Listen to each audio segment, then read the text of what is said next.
안녕하세요, 파란나비입니다. 중국은 G2 국가 반열에 오르려면 한참 멀었다. 블룸버그 통신을 비롯해 홍콩 사우스차이나 모닝포스트 등의 외신들이 중국을 향해 원색적인 수준의 비난을 하고 나섰습니다. 이유는 아프리카 돼지 열병 때문인데요. 한국은 아직 발병 소식이 없어 다행이지만 중국은 최남단인 하이난성까지 발견됨에 따라 중국 전역으로 퍼진 상태입니다. 아프리카 돼지 열병은 치사율 100%이기 때문에 현재로선 살처분만이 방법입니다. 이러한 상황에서 중국이 사태를 쉬쉬하면서 초동 대응을 잘못해 문제를 키우고 있다는 지적인데, 지난해 8월 중국 정부가 아프리카 돼지 열병 129건이 발견됐다는 사실을 처음 인정한 후 100만 마리를 살처분했다고 밝혔습니다. 하지만 외국 전문가들은 사태가 생각보다 심각하다며 중국 정부의 말을 믿지 않고 있습니다.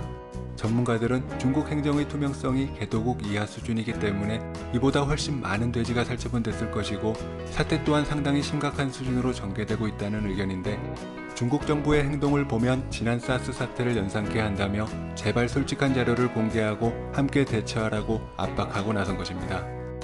블룸버그 통신이 사스를 언급하고 나선 이유는 지난 2023년경 아시아 지역을 강타해 많은 인명피해를 입힌 사스가 중국 남부의 광둥 지방에서 최초로 발견됐지만 중국 정부가 이를 쉬쉬하고 있다가 초동 대응에 실패해 결국 수많은 인명피해를 만들었던 전례를 언급한 것인데, 블룸버그 통신은 그나마 아프리카 돼지 열병은 사람에게 전염되지 않는 게 다행이라며 중국 정부의 행동을 비난하고 있습니다. 이처럼 사태가 심각함에도 중국 정부가 쉬쉬하며 제대로 대응하지 않자 이번 아프리카 돼지 열병이 중국 정부의 치명적인 상황을 만들 것이라는 의견도 나오고 있습니다.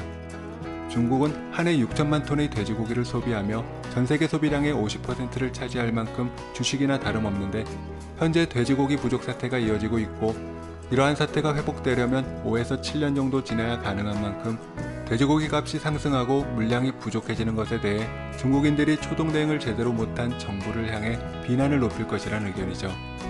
중국은 현재 미국을 비롯한 캐나다, 브라질 등을 통해 돼지고기 수입을 늘려 위기를 벗어나고자 하지만 이마저도 쉽지 않은 상황이라고 합니다.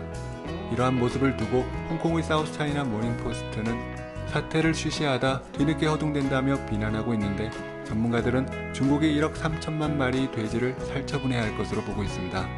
이는 중국에서 키우는 돼지의 3분의 1 수준이라고 하는데, 중국이 외신과 전문가들의 목소리에 어떤 결정을 내리며 상황을 헤쳐나갈지 세계의 시선이 주목되는 모습입니다.